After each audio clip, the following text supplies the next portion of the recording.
Okay, there's one thing I need to announce before we even get started. We have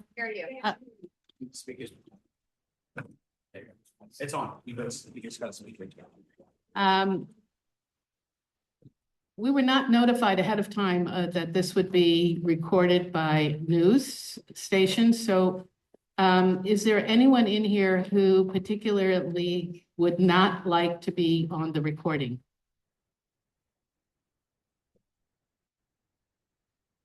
Okay, I don't see any hands.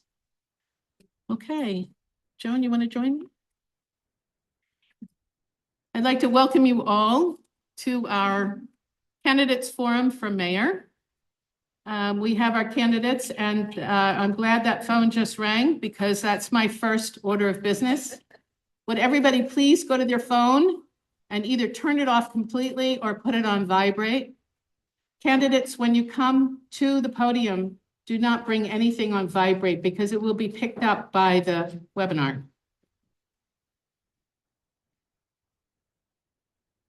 So tonight we have two moderators. I'm Samantha Nolan, and I'm with the Chevy Chase Community Association. I'm past president and a past ANC commissioner. Many of you knew me when I was serving in those positions.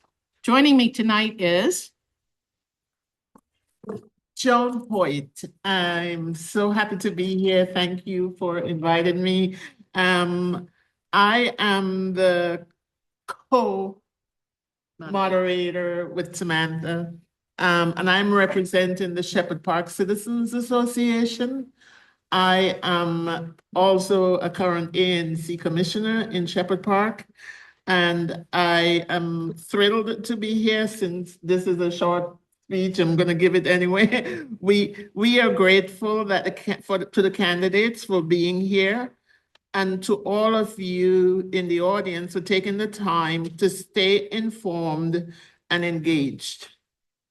As the co-moderator, my role is to help ensure a respectful, fair, productive conversation. Our goal tonight is to give each candidate the opportunity to clearly present their vision for Washington, D.C., and to help voters better understand where they stand on the issues that matter most. Thank you again for being here and for your commitment to our community. I look forward to a thoughtful and engaging discussion. Thank you, Joan.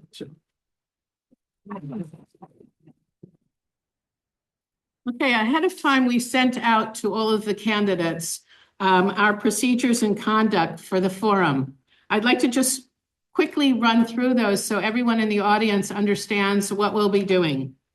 There are no posters or signs to be held up or brought into the school, and no solicitation of any kind by any group.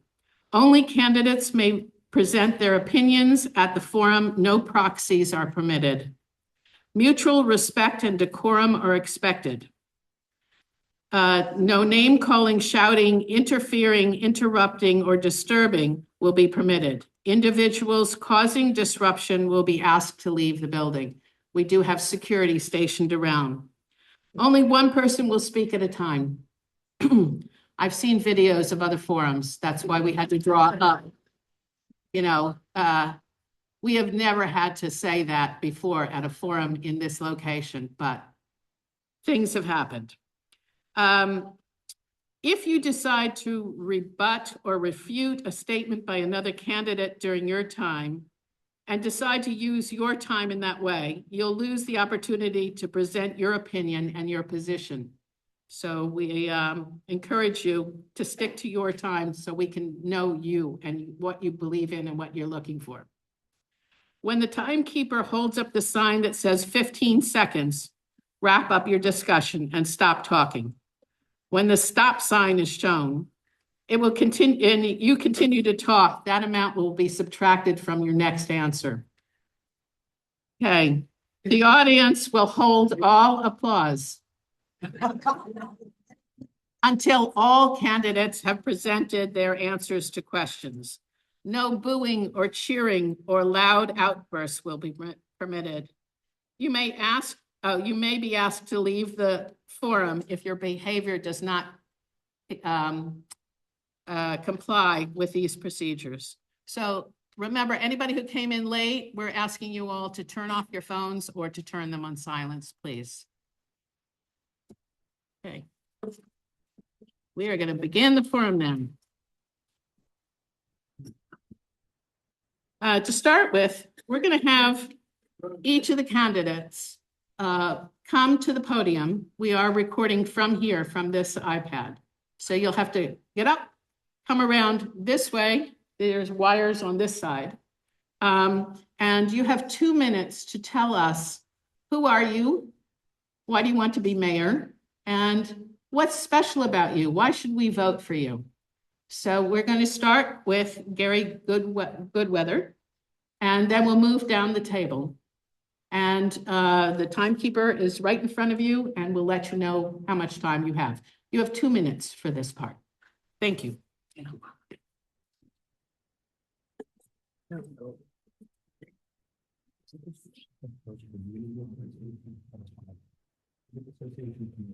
Ours is community.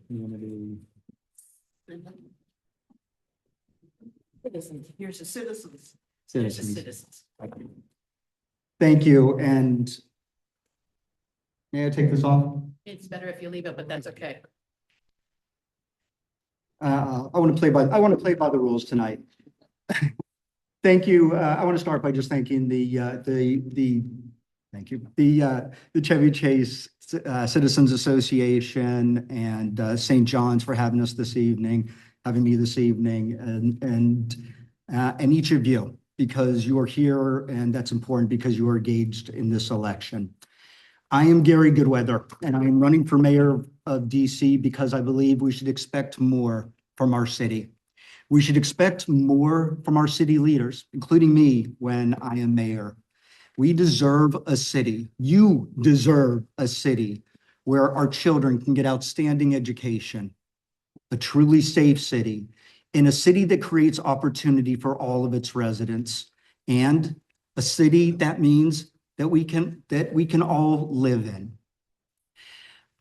I am running for mayor because my Jewish value of Tikkun Olam, to repair the world, and my Jesuit value of for others, with and for others, drives me, dictates to me to use my privilege, my education. I had the privilege of a Jesuit education, going to Georgetown Prep. I went to Bucknell University on undergraduate, and earned an MBA in finance here at night while working during the day. And I am driven to service. I served our country in the United States Army and took an oath to the Constitution to serve all DC residents. When I will take another oath when I am mayor, and that oath will be to serve you, to serve all DC residents. And I look forward to serving each of you.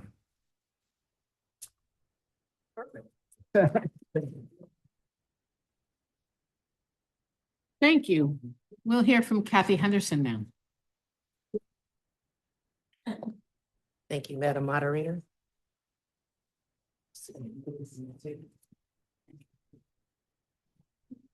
Good evening, ladies and gentlemen. Oh, come on, we can do better than that. Good evening. Thank you so much, commissioners, for inviting me out tonight. It's good to be here. I'm Kathy Henderson. I've served 11 terms as a very effective advisory neighborhood commissioner. I'm running on a platform of accountability. And that's the radical notion that your government should work, every agency should work for you without demand, seamlessly, tirelessly, and the budget should reflect the agency's needs. I have a record of service that is exceptional. I can't possibly encapsulate that in 2 minutes, but I want to share with you that I am a true leader, a proven leader, and I'm the only candidate in this race that has won multiple awards for serving in an elected capacity.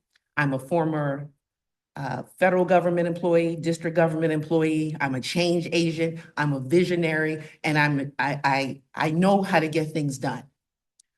I am a leader you can count on, and I don't wait to see which way the wind blows before I make a decision that actually stands up for citizens.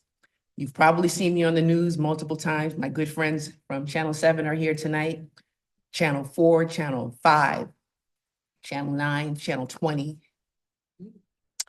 Newsmax, because I'm standing up for the citizens and doing the job that needs to be done. Most recently, I sounded the alarm on the Potomac issue, and then a day later, our mayor asked for help. So I'm a leader that you can count on. I look forward to sharing my record, and please go to my website, Kathy Henderson, elect Kathy Henderson, DC Mayor, and thank you so much for this opportunity.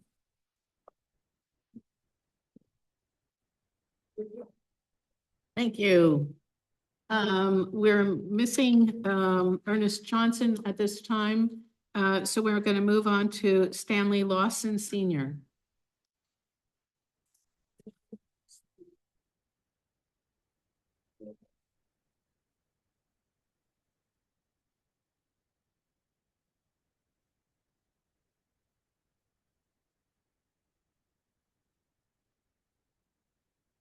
Good afternoon, seniors. I don't see too many juveniles in here, so I'm gonna keep it sweet.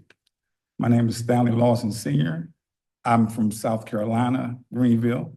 I've been in DC since 1963. So I've seen a lot, I've been around, and I've seen a whole lot of stuff go down. So we're gonna try to stop some of that go down and bring some of that stuff and bring it up. I'd like for you to know that if I'm elected mayor, I'm gonna look out for the seniors, make sure you got helpers. You don't have to look out for nobody, make a call, I got you. I wanna look out for the youth, I wanna look out for DC. I'm a Commander fan, a Redskin fan from the heart. Y'all have to excuse me, because when I talk about DC, I feel like I wanna cry.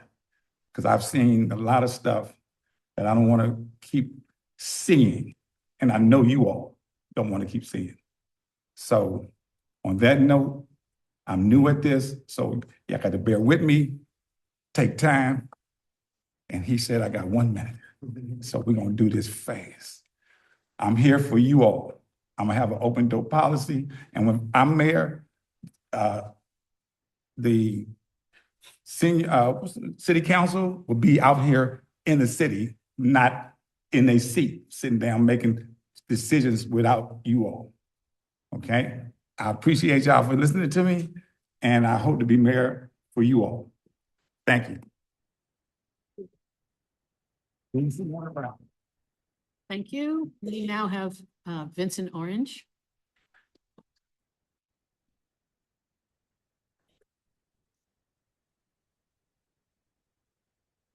Well, good evening, everyone.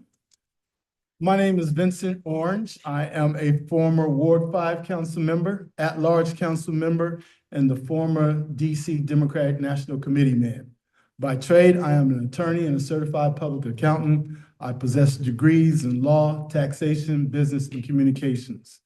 I had the opportunity to work with Mayor Williams and what I consider the professional council when we were in deep trouble. We had a $518 million deficit. We had lost control of the city. We were being run by the control board. We had junk bond status, and everyone was scared of Y2K. But in that 8-year period, we turned this city around. We got rid of the control board because we balanced the budget for 4 consecutive cycles. We went from junk bond status to AAA status. We also turned the city around and had great investment because we worked with Charlene Ju Jarvis and Richard Monte, who created a plan called the Economic Resurgence of Washington, D.C., Citizens Plan for Prosperity. 40 action items, and we executed them to the T, and that's what's bringing us to where we are today. Today, I'm running because the biggest issues we face are public safety and finances. Our city is out of control, our youth are out of control, and we have to bring all that back together to ensure that the District of Columbia can continue to prosper and grow. We actually depend on 25 to 30 million people coming to our city on an annual basis. We don't build cars and widgets. We need tourism to come in. And in addition to that, we must be safe. We cannot have these young teenagers out of control. Our finances, we're looking at $1 billion gap right now. We got the council pointing at each other, got the CFO pointing at each other. The bottom line is we are out of control. Our finances, we've just about depleted $2.4 billion of our surplus. We are in trouble, and I hope I have an opportunity to really speak about that later on tonight. Thank you so much.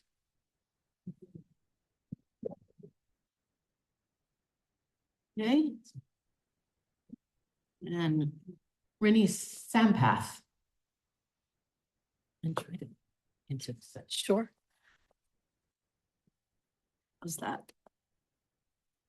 Good evening, everyone. Thank you so much for having me tonight. My name is Rennie Sampath. This may be one of the first times that some of you are meeting me, and that's because I jumped into this race a very short 6 weeks ago. We made the ballot, so I am, in fact, the first South Asian in DC history to make the ballot, which is a very exciting milestone for me because I was actually born in a very small town in Thani, India. My family came to the United States in pursuit of the American dream. And unfortunately, the American dream is not working, especially in Washington. And I've got to share why, but first I want to tell you a little bit about myself. I'm currently a director at a cyber company. So my team and I, we call ourselves just a gang of nerds, trying to really show DC residents that it's possible to have a tech-forward, data-driven campaign that is also going to govern DC focused on execution. I'm in this race because DC doesn't have a values problem. DC has an execution problem.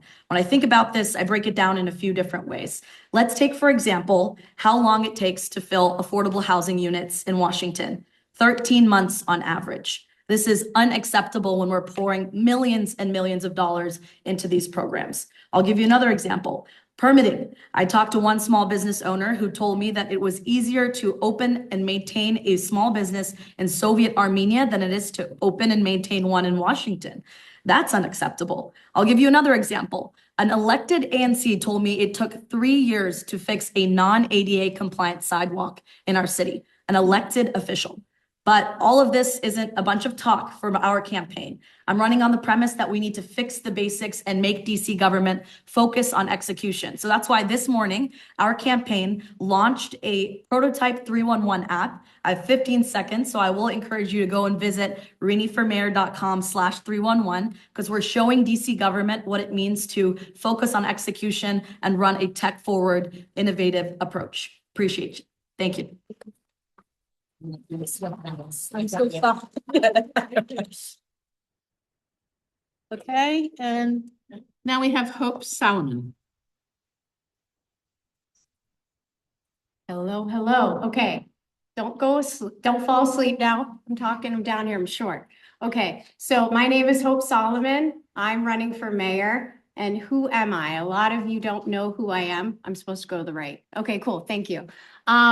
So when I think about why am I running for mayor of DC, I think about my childhood. I think about being born and raised. I'm a Washingtonian. And my family business is what comes to mind. So my parents started a family business in 1977. And when you're in a family business, you talk to a hell of a lot of people. And I've talked to people my whole life throughout all 8 wards. And while we love DC, we also talk about some frustrations that we have with the city. And when I hear those frustrations, I think, okay, what can we do better? And then I think about my education, and I went to DC public schools. I'm a proud graduate. And I went to Georgetown University undergrad, I went grad, and then I also got a second master's at Harvard University. So I'm proud to say from DC Public to Ivy League, and then that led me to a career in public service, working for the federal government as a consultant and as a Fed. And I think about serving people and that what gets us to solve problems, right? So as a consultant, this is my bread and butter. We observe, we analyze, we strategize, and we execute. And so all of that bubbles up into this. When I am witnessing what all of you are witnessing out there as residents and we get frustrated, this is my official way to bitch, okay? So I decided to run for mayor, get on the ballot, and I'm an option for you out there. This is an opportunity for, I still have time. This is an opportunity for you to get to know me, and I'm looking forward to that, and I'm happy to answer all of your questions tonight. Thank you.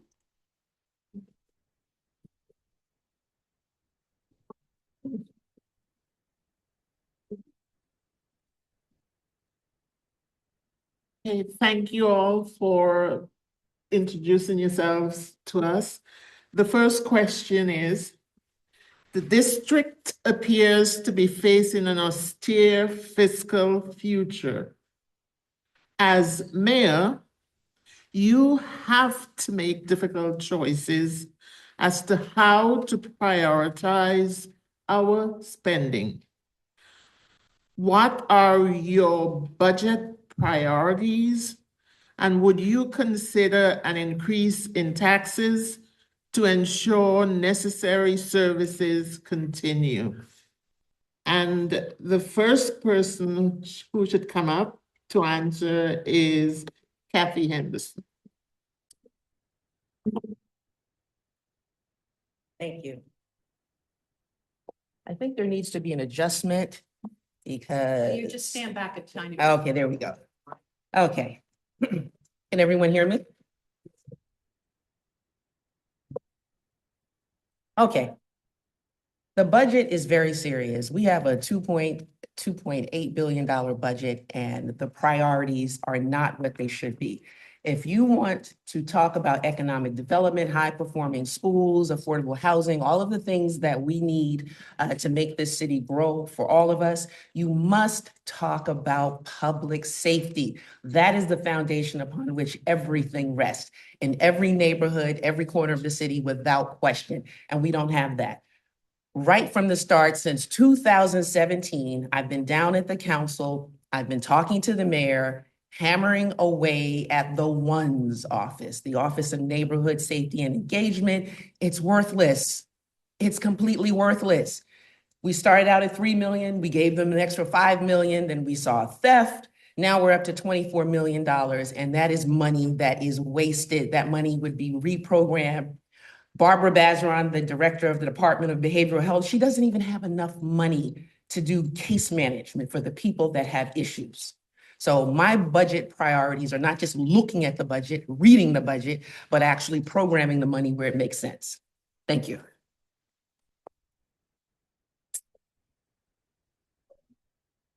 Remember, we asked that you hold your applause until everyone is done. Okay, Renee Sampath, next person, please.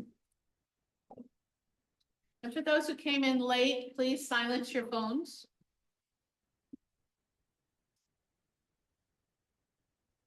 I'm really glad to be talking about this question because I think it also tells you about the way in which a candidate thinks about governance in general. And for me, it's extremely important that the next mayor focuses on cutting waste first and foremost. We obviously are facing an enormous fiscal cliff. And if you look at Washington, we have a waste problem. There are programs like the violence interrupter programs that's officially spending $400,000 for vendors to take personal expenses and trips that are frivolous. There's other waste where you have MPD spending overtime, and we have the lowest number of officers. So my first priority is going to be focusing on cutting the waste and making sure our agencies are actually executing properly. On top of that, if it comes down to our social services and taking care of our social services, I talked about housing. It's incredibly important that we are pro-housing, we're pro-affordable housing, and I think it's possible to both be pro-upzoning and protecting our renters' rights. That's something that I've talked about extensively. And on top of that, I have to mention that it's incredibly important for us to revamp agencies that aren't functioning, like the Office of United Communications, OUC. So my proposal is that we cut waste, focus on agencies like OUC that we can improve with existing money. And fundamentally, we must oppose initiatives like the business activity tax that will drive away businesses from generating revenue to fund our most important social services in DC. Thank you.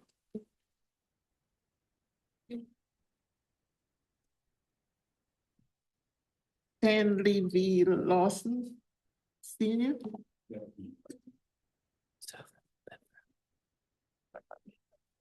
Sorry.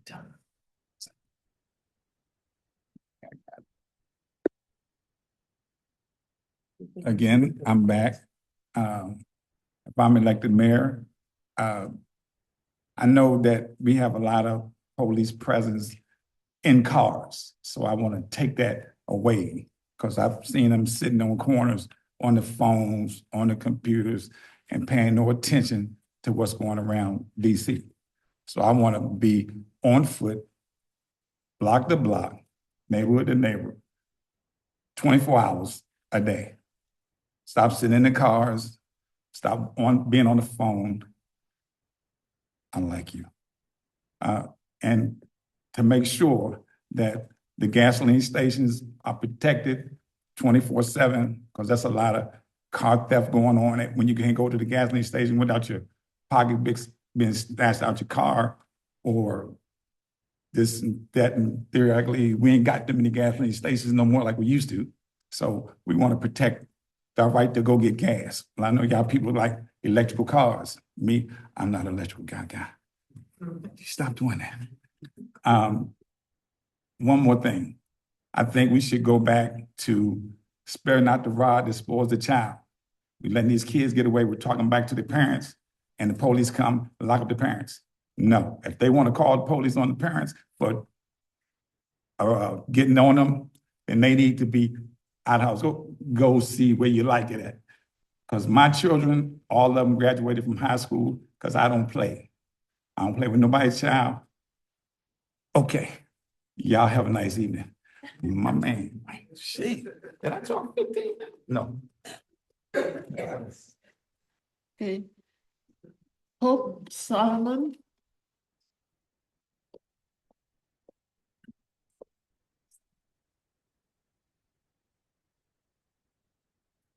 Questions on the budget, right? So we can't tax ourselves out of this situation. How did we get into this situation? We got a lot of federal money coming in during COVID, and we were promising a lot of social programs. We also have our fixed costs, and then we have a revenue problem, right? So we've got to right the scale. And when I think about what that looks like, we need an adult in the room to make some hard decisions on how we are going to prioritize what we need, what we want, and what kind of numbers we're looking at. And 2 + 2 = 4. And if you like what I'm putting out, I can add. So there we go.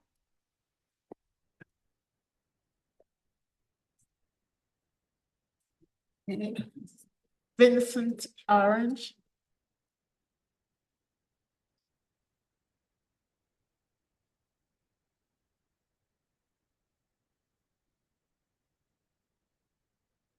First and foremost, we will not raise taxes. As the Chief Executive Officer of the District of Columbia, you must understand and know the budget. First of all, it's a $22 billion budget. And out of that $22 billion, $11.7 billion is generated from the residents. It's locally generated money. The rest comes from federal and other programs. Now, the problem here is that we are trying to be everything to everyone. And we are funding programs that don't really have a funding source. We're supposed to have 4,500 police officers. We only have 3,100 officers. But guess what? We've been budgeting for 4,500 for the last 4 years. So what happened to those 1,400 FTEs? Where's that money? Paid family leave. It generated so much money, up to about $400 million. It may cost $75 million to run the program. What happened to those dollars? The traffic cameras, supposed to be actually taking care of the Vision Zero program, generates almost $600 million. The program only costs $75 million. There's a lot of waste. As your Chief Executive Officer, I will put in place day one a Revenue Alignment Commission and let you know exactly how the money is coming in, what that money is aligned to, and what the surpluses are, and what we should be funding. I want to stay and respect the time, but hopefully we'll get an opportunity to talk more about this very crucial matter, finances. And last, but definitely not least, Gary Goodweather.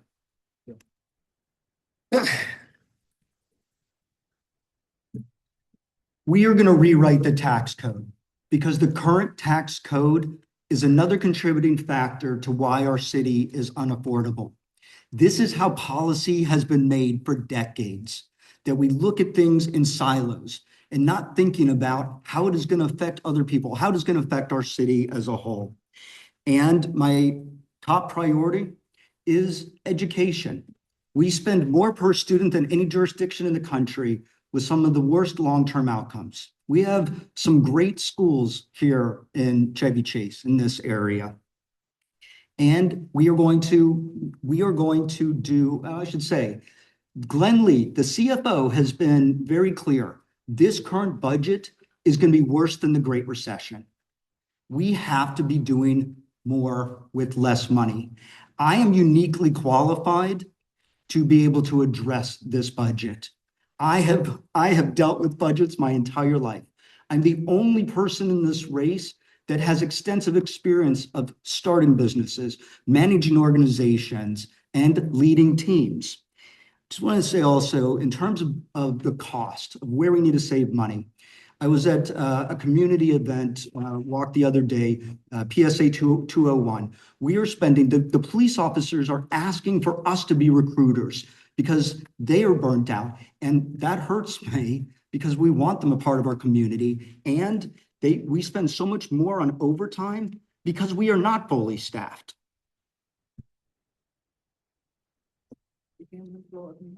Oh, we can give a nice applause for everyone.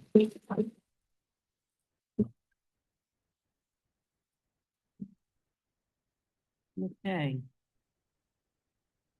I've lost my.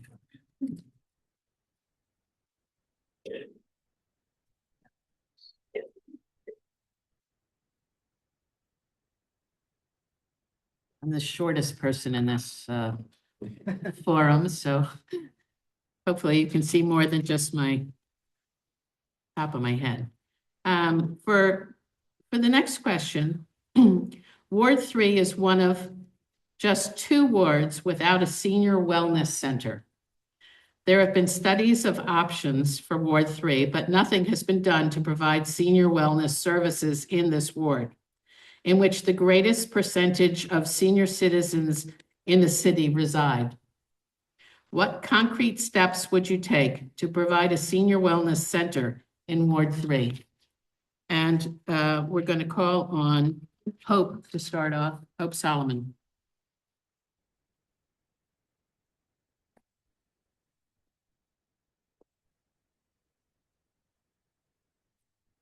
Being raised in this city, and I'm not going to call my parents out, but they have reached senior age. And what I've learned is that, well, I was raised with the Jelliffe Boys and Girls Club that I went to every weekend. My parents need the same thing. And we're at that stage where it's, where are they going? Where's their community? And I agree. And just like any decision that needs to be made in the city, when we want to carve out a service for anyone, we need to look at the budget. And I am not a politician, but I will tell you what is a priority in every community. You are heard. And I'm the candidate that's going to get it done. And if that's what you want in your ward, here I am. Thank you.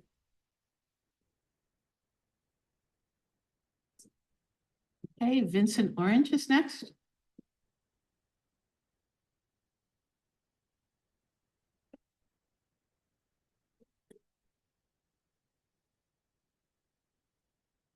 I absolutely support having a senior wellness center here in Ward 3 and actually in all the wards. Seniors, I think, are the foundation of the District of Columbia, and that's why I'm really upset that this council, when they looked at this big, beautiful bill, which was for the middle class, seniors, and the business community, $600 million would be spent with those 3. That in closed session, behind closed doors, they decoupled from that bill and decided that of that $600 million, they would provide $200 million to low-income families, but they would keep the $400 million, in essence, becoming the middleman. So when all of you file your taxes this year, there's a little caveat that you may have to all refile them again because of what they did with that bill, and it was never transparent. It's a fight between the White House and the District of Columbia, but they they, being the council, did not come up with an alternative plan. And that's what's creating this budget mess. That's the reason why the budget has not been sent down, because there's a huge gap. But the $600 million was for the middle class, seniors, and DC businesses.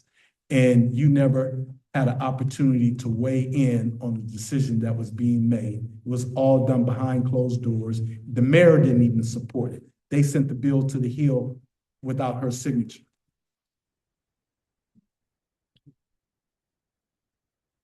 Okay, and Gary Goodweather.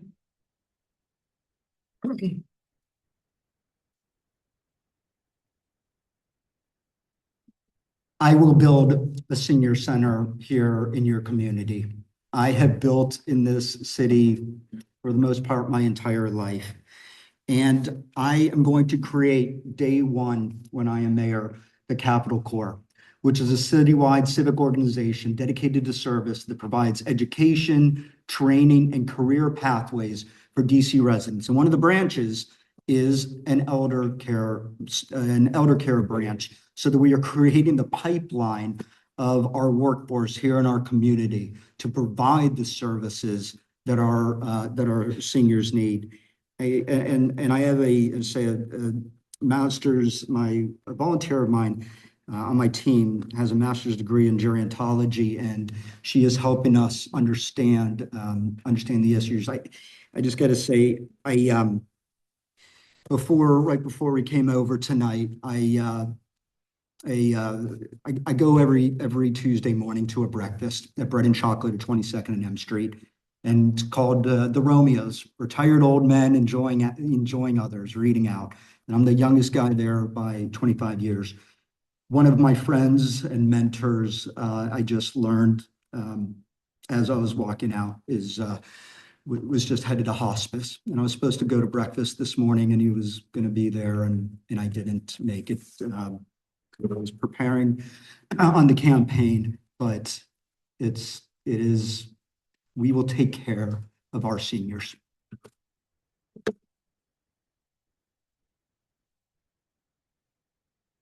Thank you. Rini, Sampath.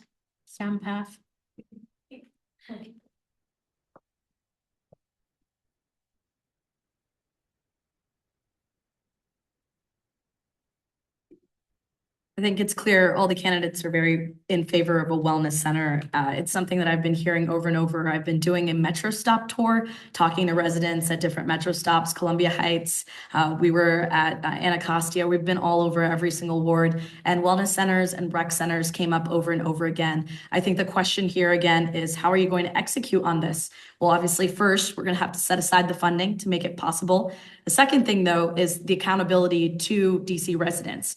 In the case of the Chevy Chase core redevelopment project, you had one promise by DC government and then a completely different situation unfold, especially when it came to the number of affordable housing units that were effectively delivered through that redevelopment program. That's something that will not happen when I am mayor and hopefully able to serve each of you, because I will have a very public dashboard that holds city government accountable to its development promises. So imagine a dashboard that effectively says, if we are offering a wellness center for our seniors or a recreation center for our youth, it is clearly shows a timeline. It shows how far along we are in that process. There's metrics when it comes to the execution of that work. And then you all can give us feedback on what you want to actually see implemented.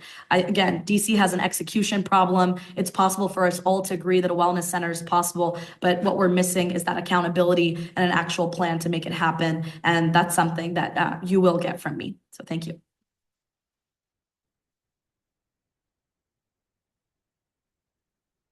Thank you. And Stanley Lawson, Senior, please.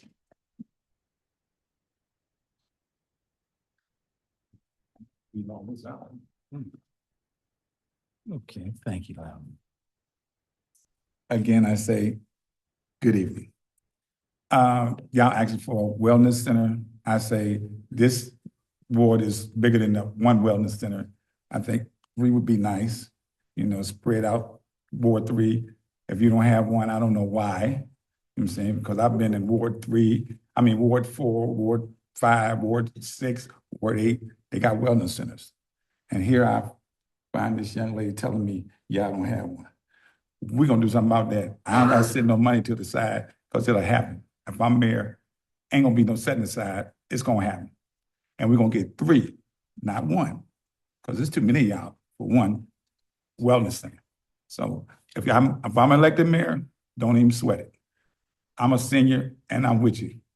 Okay, thank you.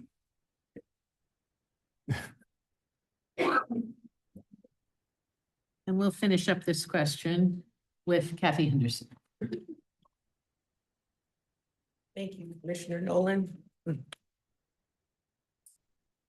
Quickly, let me just correct this. I misspoke the last time. It's a $22.8 billion budget. I know that. I'm constantly at the council testifying, no, I will not raise taxes. Yes, I will find a way to give you your wellness center. It's long overdue.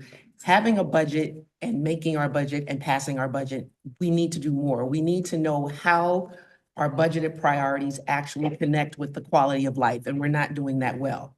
So I will find a way. Now, if I'm fortunate enough to be your mayor in June, we've already missed the 26 budget. We're focusing on the FY 27 budget now, but I will make every effort to reprogram some money to give you your wellness center. And during the interim, stock up on your turmeric and your cherry juice and do your walking as much as possible until we can get that wellness center that you richly deserve. Thank you.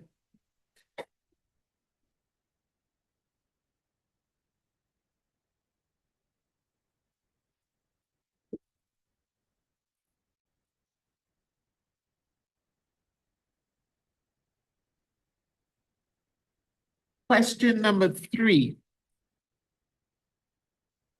To make the voucher program more successful, both for the voucher recipient and for other residents in the buildings, so that previously unhoused individuals can adapt to cooperative social living, what wraparound social services would you propose they receive prior to and during their transition?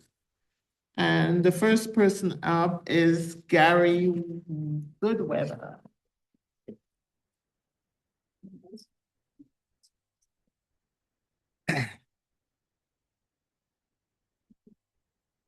The most important wraparound service is mental health service.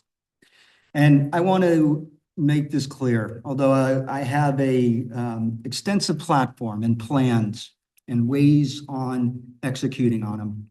My number one issue is mental health. And I will say this until I do not need to say it again. Mental health is health. So look, we can provide and have the housing and food, but we need to ensure that we are providing Maslow's hierarchy of needs. What do we need to be able to get people back into our communities, back into leading thriving lives? Food, housing. And I believe that just by virtue of being unhoused, it is a traumatic experience. And we can talk about all the other reasons why you might be unhoused, but it is important that we address the mental health of each individual. Then we can provide the services to be able to lift up those DC residents. And I will say also, one of the branches of our Capital Corps has a health services branch, and that will create the pipeline of mental health professionals we need in this city. And I want to again say it, I will ensure that every DC resident has access to mental health professionals.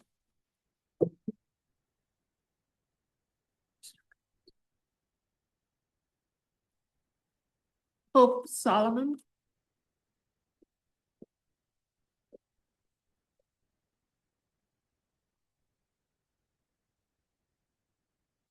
So when I hear us talking about the voucher program, I think of it takes too long, and that's one problem that we need to address. Nobody should be waiting years to get into the program. And then the second, I do think about mental health, and you cannot have one without the other. We have to have several services available because it's not just about housing, right? It's about making sure people have everything they need to succeed. So just like we house, we have to have jobs. And we can't talk about these things independently. So thank you.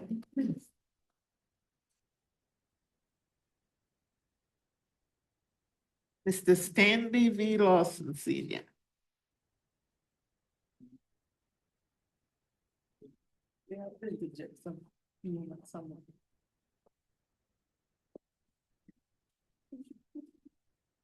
I'm beginning to feel like a yo-yo, but it's all good.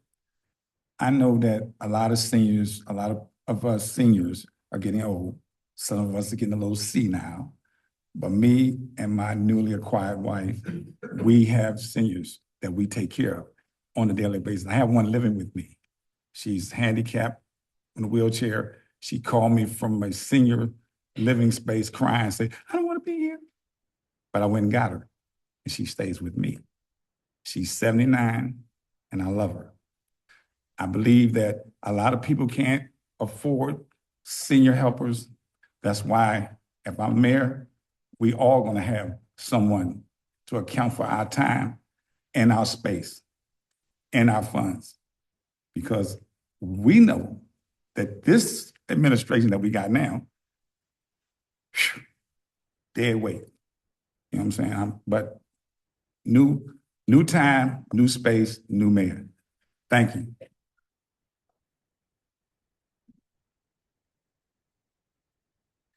Kathy Henderson, come on up. Thank you, Commissioners. Thank you for the question. I talked about vouchers this morning. The program is not managed well. It's just out of control and it needs to be reworked. I've done case management. I've been very good at it. Actually, I was excellent at it. When I worked for the Department of Employment Services, I had an array of clientele. Some of them were veterans, some of them were homeless, and they had a lot of challenges. And I was able to get 90% of the people on my caseload into jobs and into effective housing because I know it needs to be done. When I am mayor, if I have the pleasure of representing you, we can end our homeless problem, but we need some accountability. So we need some retooling. As I said earlier, Dr. Bazaran is qualified, but she doesn't have enough money in the budget to address case management needs because a lot of the people that are recipients of case management, they are voucher recipients. And she's not forceful enough in standing up and saying what she actually needs to serve our population. I will fix that. I've met with every agency director. I know their strengths and weaknesses. I know it needs to be done, and I'm an excellent manager. And that's what the city needs. Thank you, and God bless you.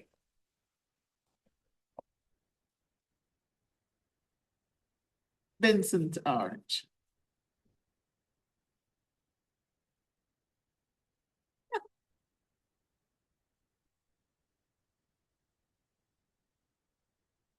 Well, first of all, in the voucher program, we need accountability.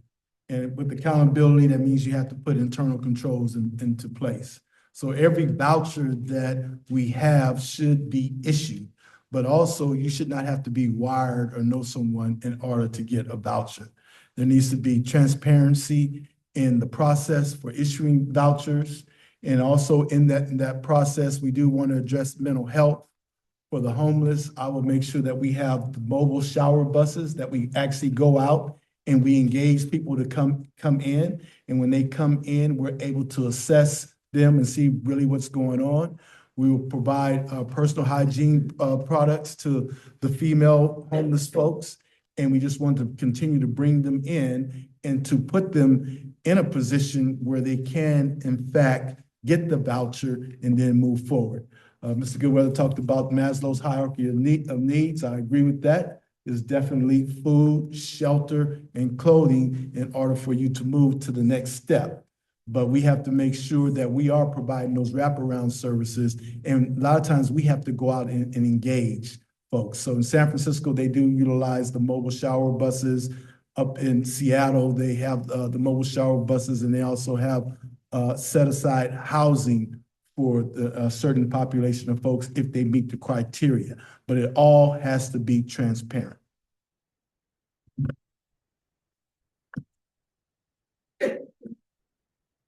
Yes, go.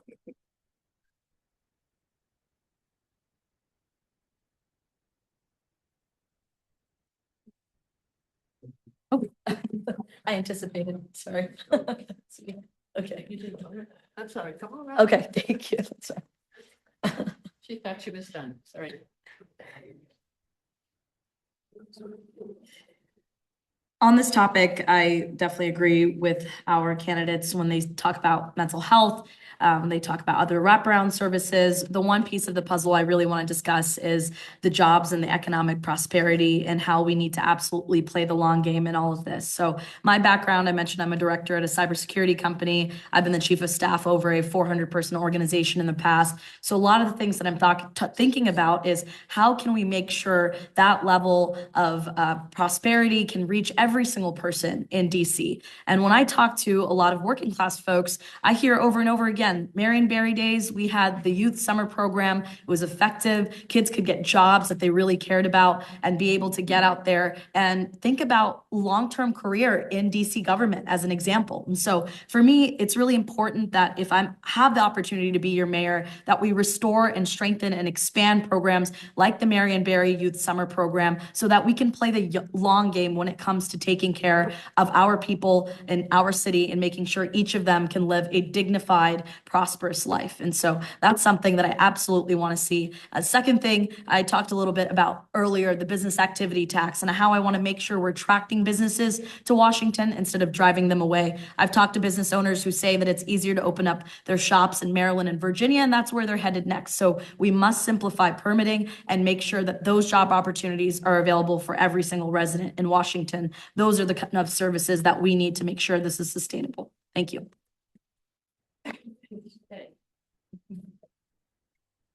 That's everybody, so let's give them a round of applause.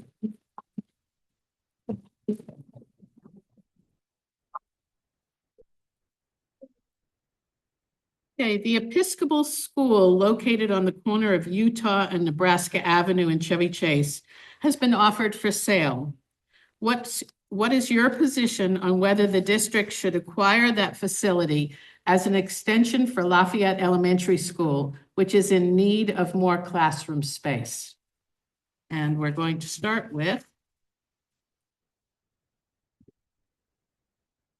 Kathy Henderson, sorry.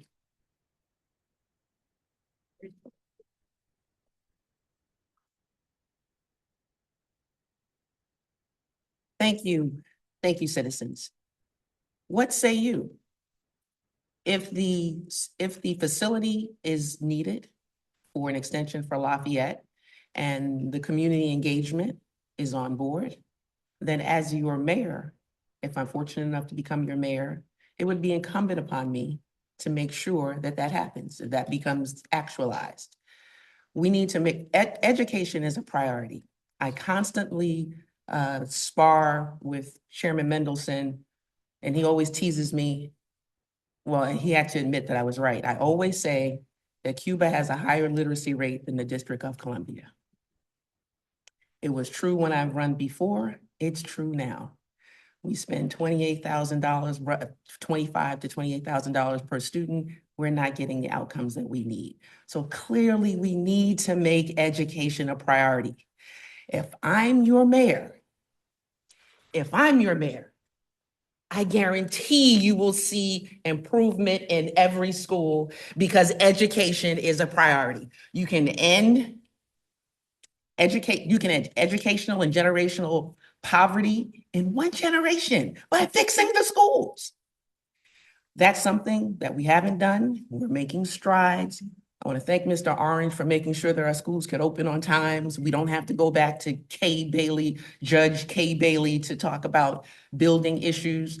but we need to focus on education in a real sustainable way. And thank you. Thank you. And Rini Sampath.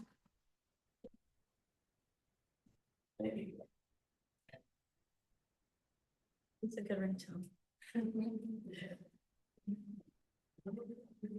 So I'll start by saying that education has fundamentally changed generations of my family's life. The reason why we were able to come to the United States was because of a proper education that my father actually received. My grandmother had a first grade literacy rate, and my grandfather had a seventh grade one. So at the end of the day, I know exactly what it means to be able to rise above the odds because of education, and it's something that every student in Washington deserves. And so it's an absolute priority of mine. That said, I have talked to you all night about how much I care about data and how factually we're driven as a campaign. So the first thing I would do in a decision like this, or any decision, is check the data. Is this something that is going to be a good return on investment given the acquisition costs? What does that mean when we say we're going to be able to expand and get more seats for students? Is that what's going to actually happen? All of these different data pieces and metrics are extremely important so that we're, again, not just wasting more taxpayer dollars.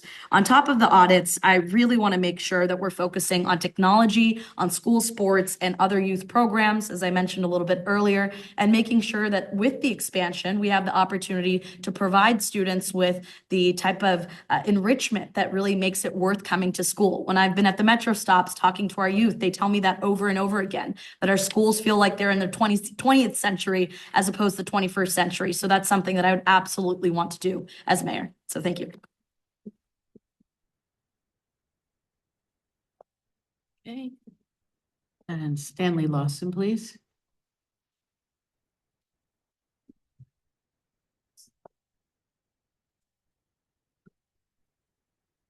What's the name that was? All right, again, I ain't never been up to Nebraska and seen Lafayette, but I'm gonna make my business to go see the schools. I wanna go see what she's talking about, because I don't know. I ain't gonna sit here and make up some excuses. I gotta get out and venture to Nebraska and see Lafayette and this other school that they're closing, or is it closed? It's available for sale. Oh, so it's closed. So you wanna make it like a second part of Lafayette, or you wanna close Lafayette and open up this school? No, make it a second part. So it'd be Lafayette too. Right, phase. exactly. Okay, I'm with her. As long as she ain't trying to close one to open the one, we can spread it up. Stop it. Okay, me, I ain't never been to Lafayette. I've been over to McKinley, Langley, Bacchus, Ward 5 schools, but dealing with, she gonna be my boss. Without her, I wouldn't be here. So I'm gonna say whatever she's with, I'm with. If it's coming to Ward 3, check it out. I'm gonna go up there and see these schools personally. I ain't gonna say, oh yeah, oh yeah, oh yeah, oh yeah. I ain't been there. So I'm gonna go find out and I'll let you know at another time. Stop it. Y'all married. Thank y'all. I got it. Okay, Vincent Orange.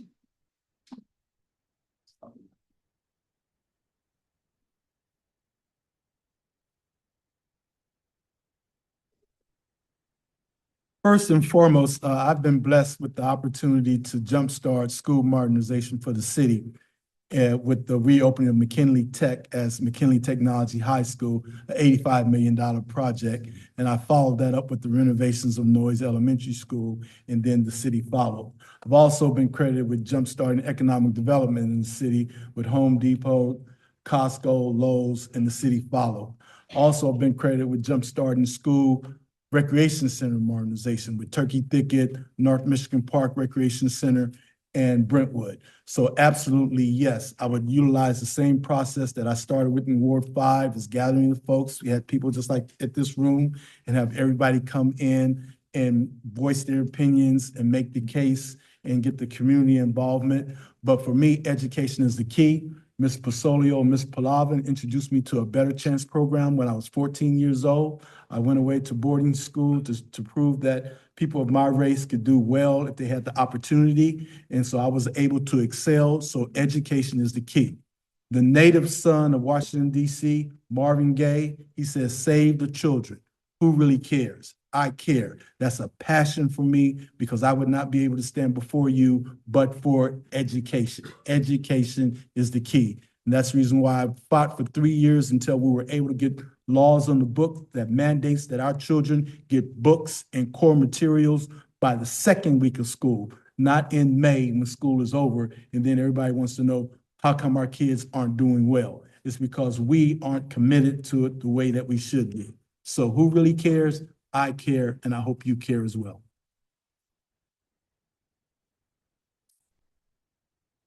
Okay, Hope Solomon.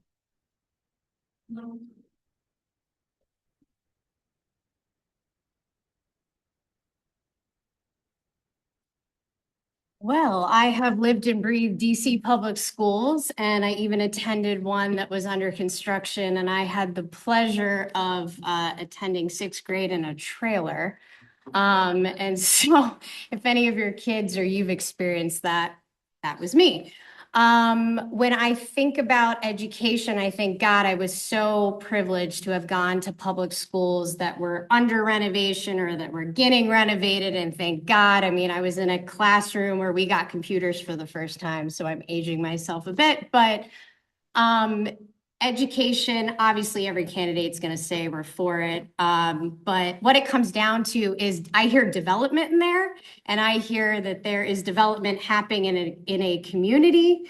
And then I think of neighbors saying, oh my God, what's happening with the school property and what development is happening and how is that going to impact my house down the street with traffic and construction and all of that. And then it comes down to management. And then you got to look at the candidates and say, who's going to manage that program? Who is going to open up and be transparent about how the neighbors input? Are we hearing you? Are we listening? And that's what good leadership is going to give you.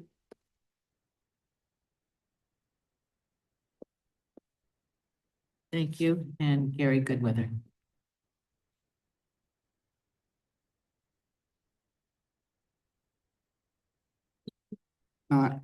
I think it's worth studying and studying quickly. I want to make sure that we talk about that Lafayette's an outstanding school, right?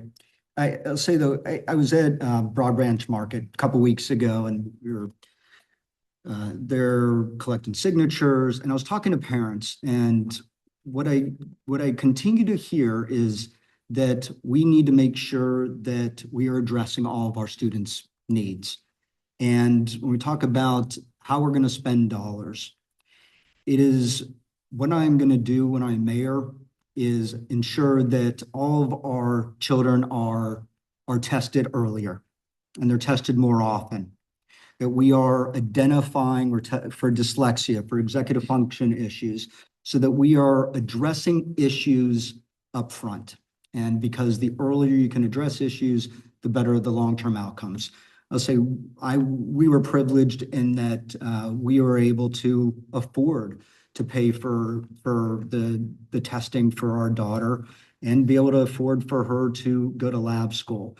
So I want to make sure that we are spending dollars that are effective in the services that we need in our school system, because it is important that every student receives an outstanding education. And I'd say specifically with Lafayette, no, my time's up. Okay, let's give them a good round of applause.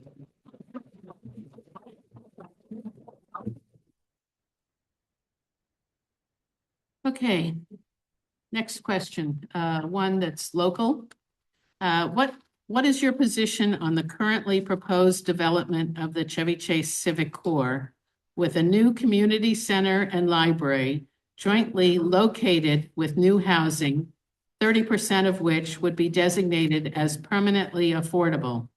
Are you in favor of the proposal or would you recommend any changes to this proposal? And we're going to start off with Rini Sampath.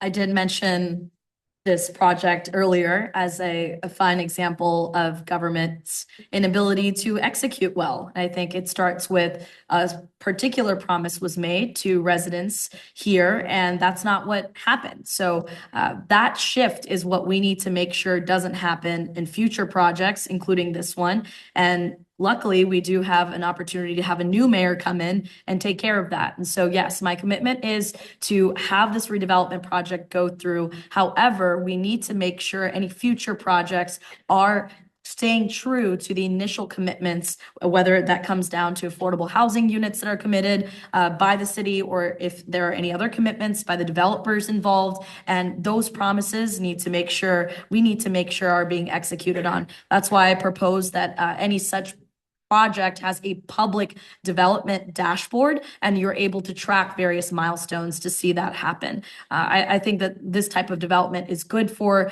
our city in general, but one thing that we need to make sure is that the execution actually happens. And that's not what we're seeing today. Thank you.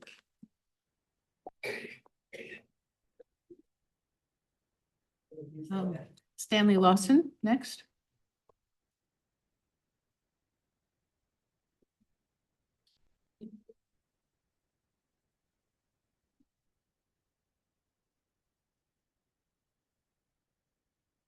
It's one of them duh questions for me. I can't speak on it because I know nothing about it. But if I was mayor and I could look at it and see what's going on, I can't tell you something, put a foot in my mouth and say, okay, we're gonna get that done. I don't know what it is. But if she knows, I know she'll call me and let me know. And if she calls me, she got me. And if she got me, you got me. So on that note, I gotta talk to her more often. Okay, thank you. Okay, Kathy Henderson. Thank you. Thank you.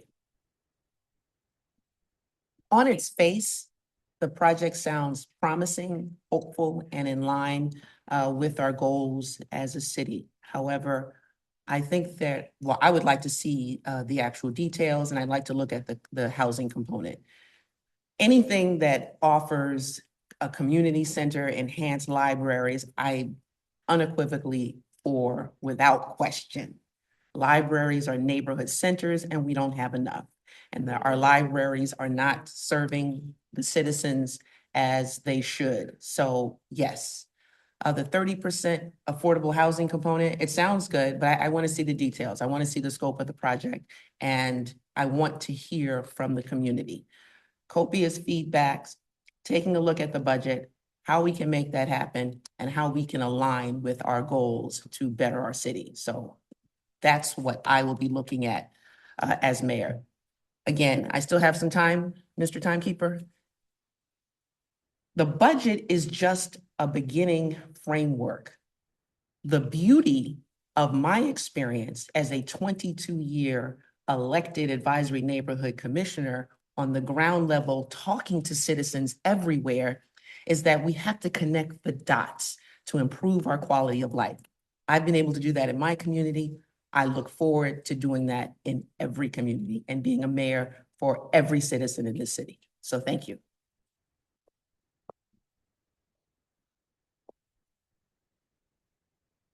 Hope Solomon.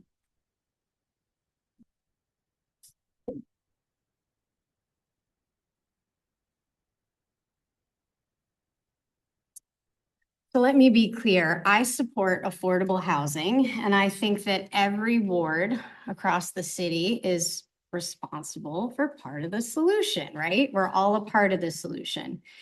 And while I support affordable housing, I also think that any development that happens in a neighborhood, and I want to say this and be very clear, you all have a voice in what happens in your community and the development, and you should have every question answered. And I want to give just one snippet of what I'm talking about because I deal in the tangible. So let's say, parking, and I read about how there's this underground parking that, they're going to expand parking. And in theory, you shouldn't have any overspill in your neighborhood, but what happens 6 months after this development gets built and there is parking? You're crowded on the streets and you can't find parking in front of your house and you think to yourself, who do I go to? I've got a concern. The building's up. What do I do? As your mayor, I will make sure the lines of communication stay open. We will doing progress checks to make sure that the property is being managed, that you have a way to channel concerns. And that's the important part, right? It's that we keep communication open and there is transparency throughout the entire process.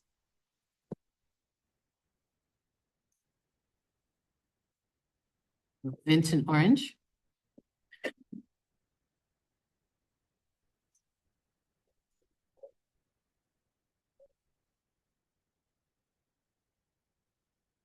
Okay, so on this project, it's my understanding that there was a consensus that was met. And at that, after that point, there's supposed to be execution on the project. So all the dialogue, all the discussions, all the back and forth had all been conducted. So now time to execute, time to bring the project to fruition. So with that being said, and I think when you introduced the question, she said it was a local decision. So I am here to support the local decision of those that are involved in that process. Now let's bring it to fruition. But I will say that one thing that we have to be aware of is the definition of affordable housing, because affordability is different for a whole lot of different people. Is it 80% of the area median income? Is it 50% of the area median income? If you said 30%, I don't know if you meant 30% of the area median income or just 30% of that project will be affordable housing. So, you know, it's always about, you know, the devil's in the details and the definitions of what people are saying, because you can think that we've come to a decision and a conclusion on one particular thing, when we start moving down that road, we find out it's something else. So we have to dot the I's and we have to cross the T's. You know, I'm not Benjamin Banneker, but I did change the comprehensive plan for Union Market, and that's how it was born. But it's crossing the T's and dotting the I's. Like I said, I'm not Benjamin Banneker, but I was also there when we created NOMA District, and it's all in the details.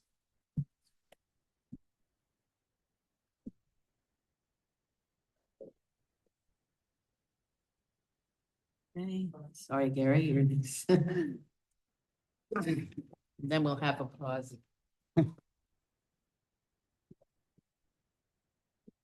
When I'm mayor, I'm going to deliver what I hear the community wants. That is a new community center. That is a new library. And several of my team members and I went to the community meeting a few weeks back. The DemPed had, and the architects and the developers were there. And what I realized is that this process has divided us. It has divided the community. And this comes down to communication. When I'm mayor, one of the things that I'm going to do is transfer the office of the ANC from the council to under my administration, to my office, so that there's a direct line of communication between me, so that I can hear from you as a community, and so that the community can have a direct line to me. And I have built in this city, and I have been a part of the process, and I have seen how this process, and this one in particular, was not run well. And my goal is to not have that process again, to ensure that everybody is heard and that it is done up front, and it is done so that we can address what the community wants. And by the way, I should say, and also that this is an opportunity to bring the community together, not to divide it.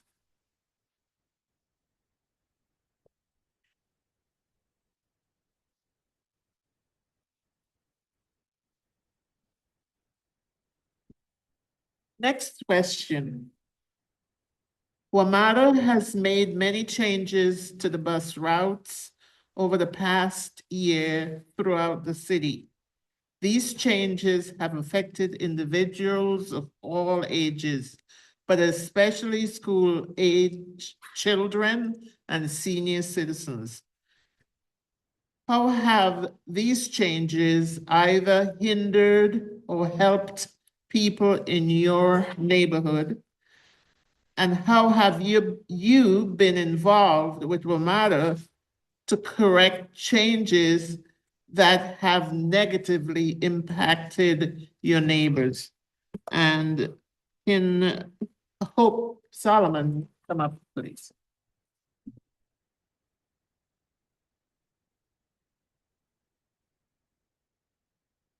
Well, here's my experience with this. I've gone to many ANC meetings and I have bitched about them taking bus stops away from me because they were convenient, because I think everybody should be able to walk out their front door and have access to public transportation. And what really ticks me off in this city is when these old guys on the council say, oh, wait, no, that bus stop, that can go, or, oh, the metro stuff. None of them take the bus or the metro. I mean, come on. I've sat at so many ANC meetings. I'm like, when was the last time I saw you on the bus or the circulator or whatever they're taking, right? So what it comes down to is you have to live and breathe this city. And anybody that stands up here and doesn't take the bus or anything has no clue. I've spent every phase of my life in the city, and I used to have the little tokens at the DC public school. That's how I got on the bus the first time. And I'm still taking the bus even though I'm tapping a card. Thank you. Just hold your applause until the end, please. Mr. Orange, please.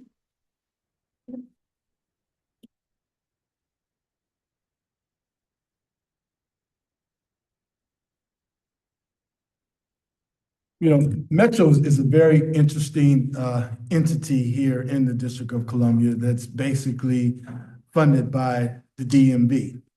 And really the council in and of itself really does not have much impact on the way WMATA conducts its business.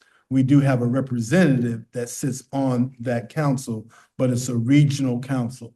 They always come to us for money. And I think that's the point where we really can bring them, you know, and to really address the issues that we want addressed, and making sure that there's consensus on these routes and that we really understand the planning. They do a great job of coming down here wanting to get our dollars, and they actually hold us hostage. But at the same time, we don't get a good product. And it is really hard on individuals when all of a sudden you've been utilizing a certain route for a long period of time, and then that route disappears. But also at the same time, we got to examine ridership and make sure that that particular route is still a good route, and that more or less we're having the greatest good for the greatest number. So it's very complicated. I was in another forum the other day where they're talking about free metro, and I said, well, how can we have free metro? We don't want all the people that are living in Maryland and Virginia to ride metro free into the city. They already come here, they make their salaries here, and then we can't tax it. They go back to Maryland, and that's where the dollars are taxed. So now we got to stop giving away all these subsidies to folks that don't live here, and make sure that the subsidies are being felt by the citizens of the District of Columbia.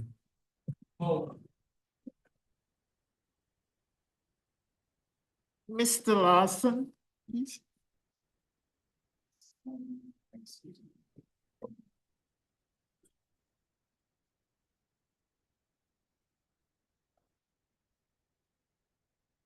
Again, finally, something I can speak on. They have these metro buses, got the private lane. They got cameras on the buses giving us tickets. But I say it should go back to rush hour traffic for the bus. They give the store owners, they get a lot of their business gone because you can't park in front of their stores. They took another bus from the senior citizens in Edgewood.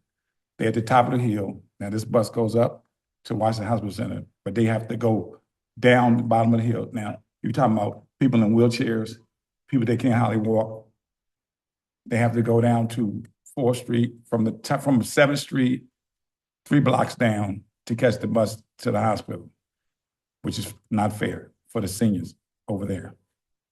I don't know too much about the seniors over here, but I'm sure half of this neighborhood is going through this. Buses got cameras giving you tickets that you don't deserve, you know what I'm saying? And I think we should 7 o'clock to 9:30 bus lane. From 9:30 to 3:30, people should be able to park their cars and take care of your business.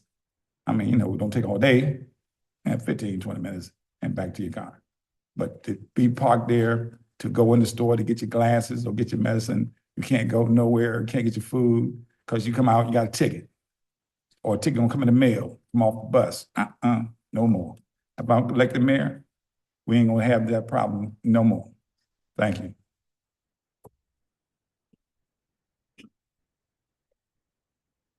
Mr. Goodweather.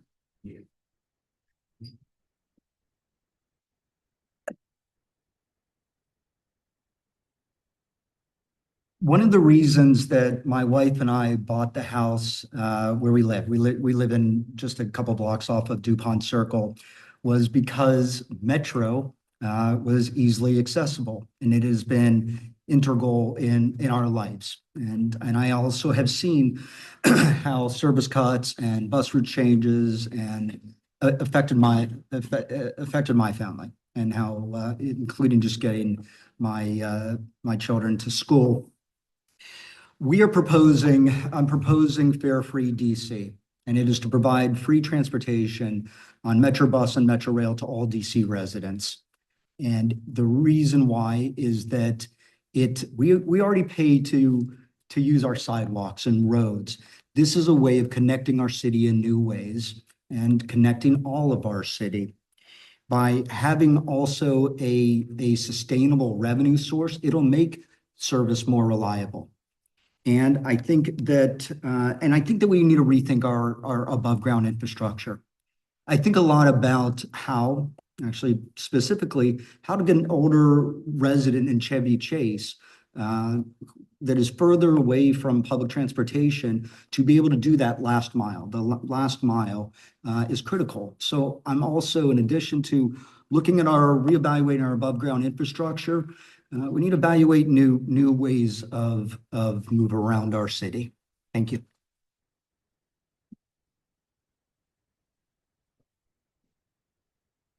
And this,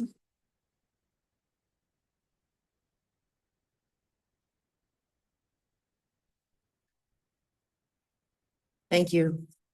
I drive a 1991 Mercury Capri convertible. They don't make that car anymore. So that means when I can't find parts for the car, I'm on Metro. I take the bus, I take the Metro Rail throughout our system. As a 22-year advisory neighborhood commissioner, I've had many meetings on the X8, which is now the C43, to inform my constituents. When Metro decided to discontinue the route because they didn't think ridership was enough, I galvanized my community. I got Metro leaders to the table in my community, and we put those time slots back. Metro wanted to discontinue some stops. They took the signs down, no input, no communication, no community engagement. I made them put them back. The changes that Metro has made has caused a lot of issues. Metro is struggling. As mayor of the District of Columbia, if I'm elected as mayor, I will serve in a leadership capacity. DC always provides the requisite funding. Our neighbors in Maryland, Virginia need to step up. I will be the encourager to step up so that we can fully fund Metro. And I'd love to talk about this issue at length, but my time is up. Thank you. Ms. Sampath.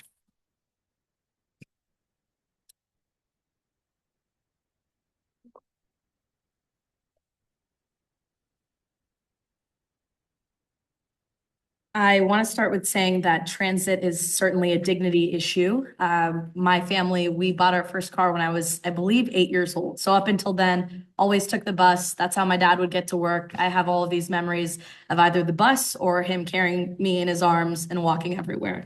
And I bring this up because transit delays affect a lot of residents in some wards of our city inconsistently, disproportionately, because WMATA is not functioning correctly. And you think about some of our bus routes in Wards 7 and 8, and they are not nearly as consistent as what we have in some of our other wards. And so it's really important for me that we have that consistency, but that consistency cannot happen if WMATA doesn't have a dependable budget. It's something that we've heard from Randy Clark. It's something that we've heard from other individuals within WMATA, administrators within WMATA, and it's very important that we take care of that budget issue. On top of that, I have to admit, I don't have the background that Ms. Henderson has, and I have to give her a great nod for the amazing work that you've done with WMATA. But I do want to share that my personal background as a campus activist and a fighter is something that you can count on a number of issues. I successfully protested and petitioned to have the president of my university step down amidst the largest sex crime scandal in USC history. I've been part of a number of DPW hearings to testify on a number of issues. So I am here to serve as your fighter if that means WMATA is something that we want to see improved in Washington. So thank you.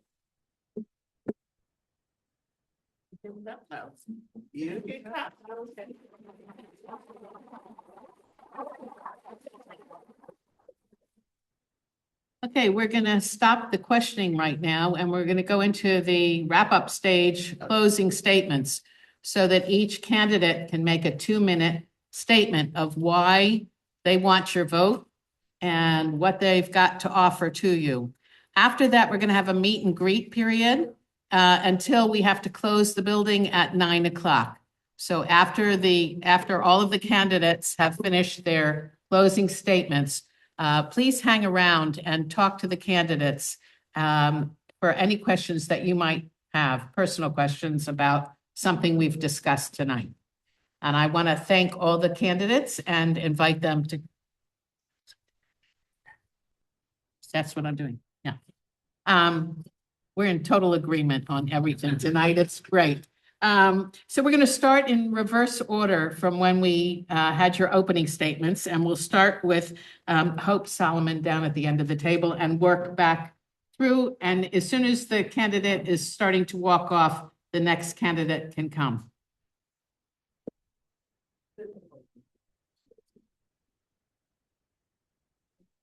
All right, well, I have lived every phase of my life in this city. I was born here, I went to school here, I stuck around for university. I worked my whole career here, and hopefully one day I will have a family and raise a child here. And when I think about this city, I mean, I didn't wake up one day and say as a 7-year-old, one day I'm going to run for mayor. That's crazy. What I did was throughout my life, I was always saying to myself, I love this city, yet I'm so goddamn frustrated about some of the way that it works.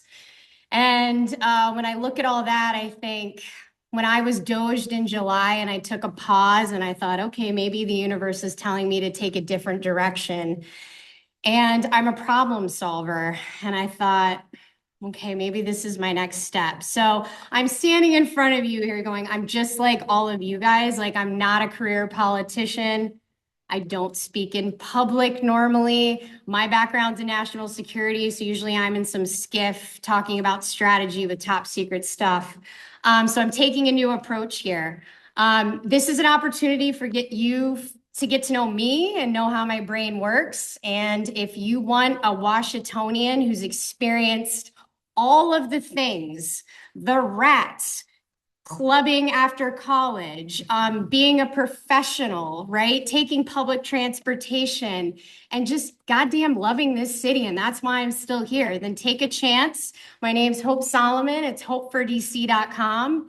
And I look forward to meeting you all after this is over. Thank you.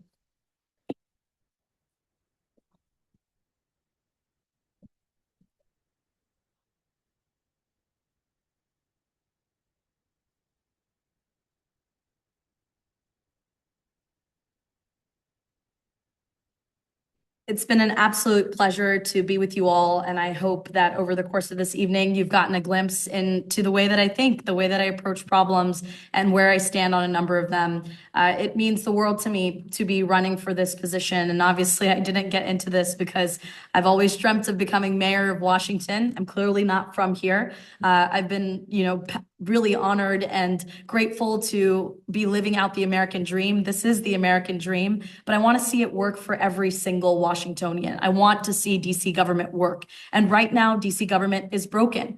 And the same insider politicians who have left DC government broken aren't going to be the ones to fix the problems that we have today. So I want to make sure that every single agency, every single taxpayer dollar that is spent in DC government actually has a return on interest on your investment, and you see the results that you deserve as Washingtonians. We are running an entirely data-driven, tech-forward campaign. We're all completely volunteer-powered, and it says a lot about the way in which we will govern the city. It's going to be innovative, it's going to be tech-forward, and I hope that you have an opportunity to visit riniformayor.com. That's RINIFORMAYOR.com, and would love to chat with you all after this event. Thank you.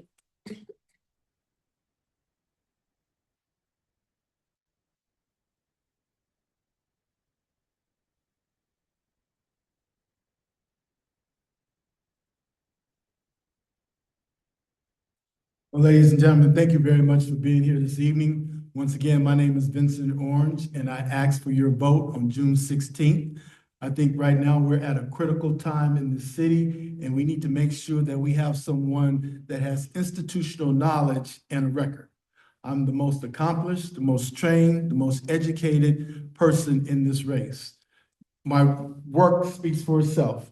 Home Depot, Giant, Lowe's, Costco, McKinley Tech, all the things that people utilize, those were my projects. The minimum wage, I got the minimum wage to $15, and I put the trigger in there, so that's why it's $17.95 today, and next year it'll be $18.40. I was the one that got sick leave paid for our tip wage workers. And I'm the one that actually created the DC Emancipation Day holiday that's been going on now for 26 years. I work with everyone. I bring everyone together. And what I'm going to do, number one, public safety, get our force back up to 4,500 officers without raising taxes because we already budgeted for it. Number two, I'm going to ensure that our high school graduates have 4 options. They can go to UDC tuition free. You can go to a higher educational institution and use a tag, $15,000, but I want you to stay in DC because we need our young minds to be in our government because they're our future. I'm gonna add an additional $5,000 to that.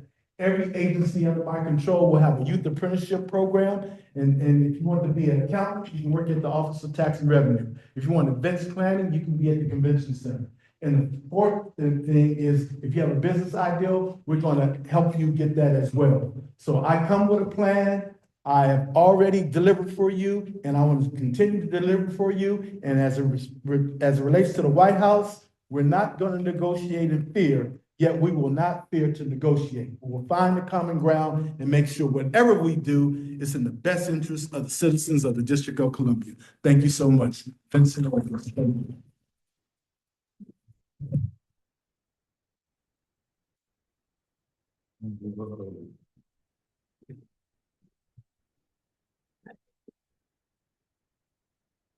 Oh, thank God.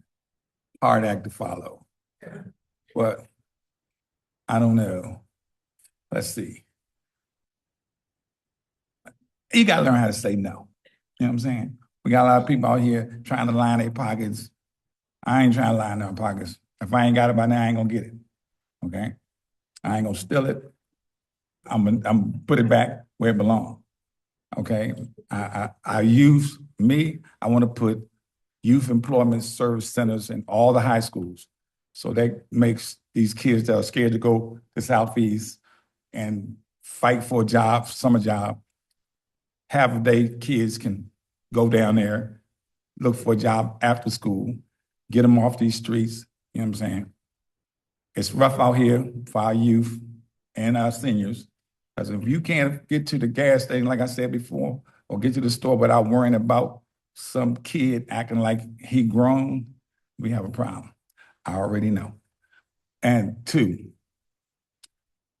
like I said, I want to put new jobs out there, senior helpers in these communities where we can't get out and shovel our snow or get out and cut our grass. Make a call to me, and I guarantee you that your snow will be shoveled, your grass will be cut, and we don't have to worry about that.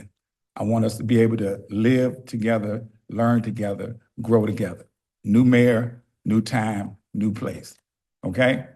And all y'all think I'm good to go? DC is what I know. And I'm telling you, I've been here since 63, tear gas and all. You know, she like rats. I don't like rats. Mice and roaches.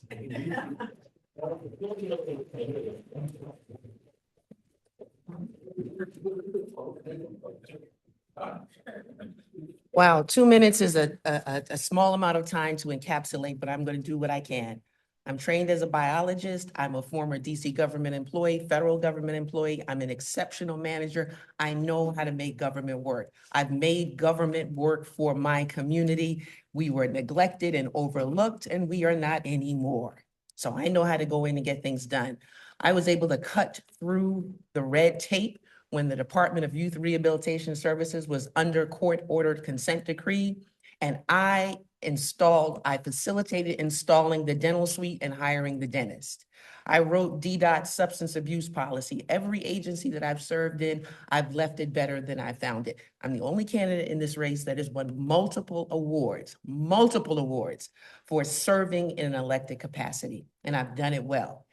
When you've done some things, especially if you're elected, somebody ought to be able to say, hey, you did a job well done. I can say that. I've been in People Magazine, Essence Magazine. I've been featured in government news for the federal government.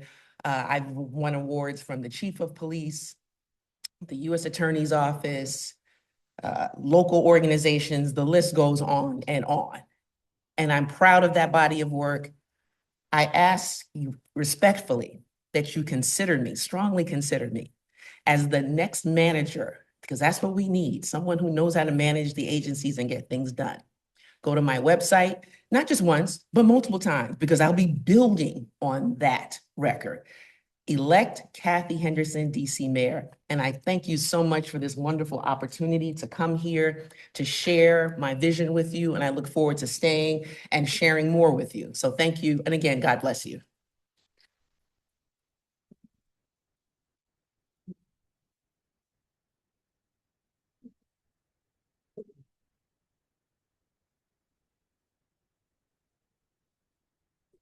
Thank you again for having me this evening. And I just want to say thank all of you. Thank each of you for attending this evening. I want you to know that I truly appreciate your time.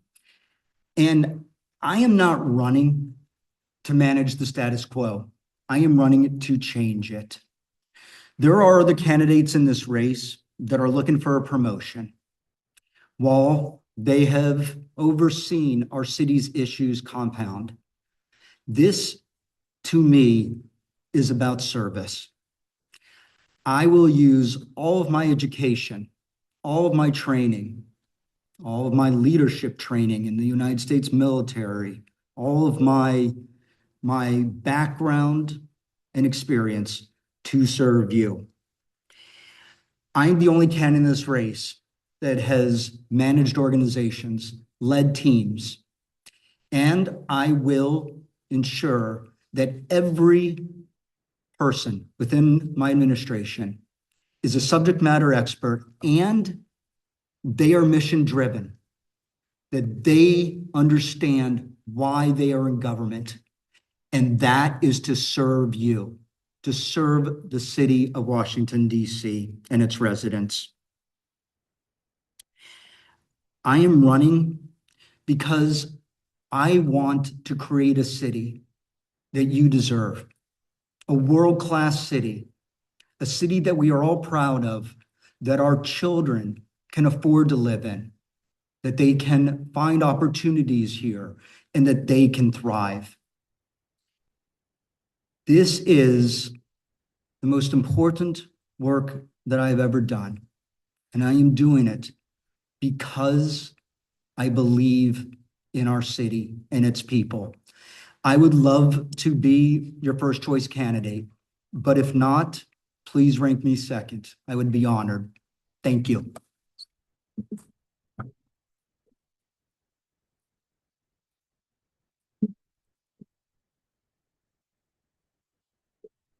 Okay, I'd like to take some time to thank the people who made tonight possible.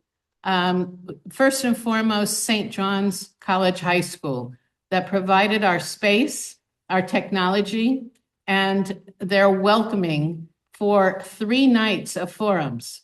Tonight is night number 1, mayor. Tomorrow night is delegate to the House of Representatives, and Thursday will be at-large council member.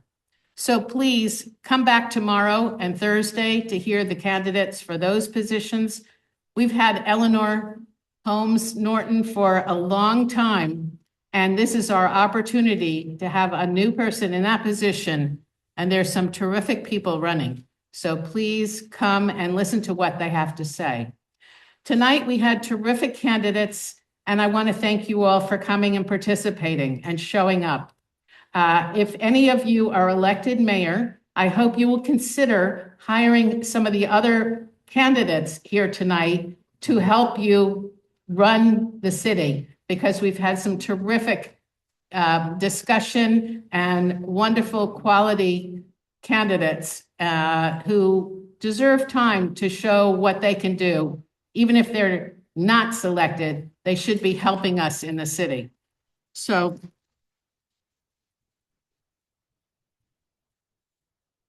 I want to thank the forum team. It wasn't just me. We have a lot of people in the room here who helped to make this happen. And one of our former leaders, Cal Simone, who was in the hospital and couldn't be here tonight. We want to thank him for the work that he's done. Even in the hospital, he was helping us write the questions and providing for tonight. So we want to mention him. I want to mention our co-moderator tonight. This was the first time we've met, but we are so in sync. It's great. And I look forward to many more forums with you, Joan. Thank you. Remember that this is ranked choice voting this year. So if you've seen several people tonight that you're interested in voting for, you don't have to just pick one. You can fill in several positions with their names because ranked choice really makes a difference. If somebody does not win outright in the first ballot, they add in the votes from the second ballot as well. So it's a chance for not just the front runners, but for everyone to have a chance to win their vote, win the election. And I really encourage all of you to look carefully at the websites, consider what you heard tonight, and make some excellent choices for our city. Thank you all for attending, and we're going to have a meet and greet now and enjoy refreshments. We are closing the building at 9 o'clock, so we've got 15 minutes for meet and greet. Thank you all.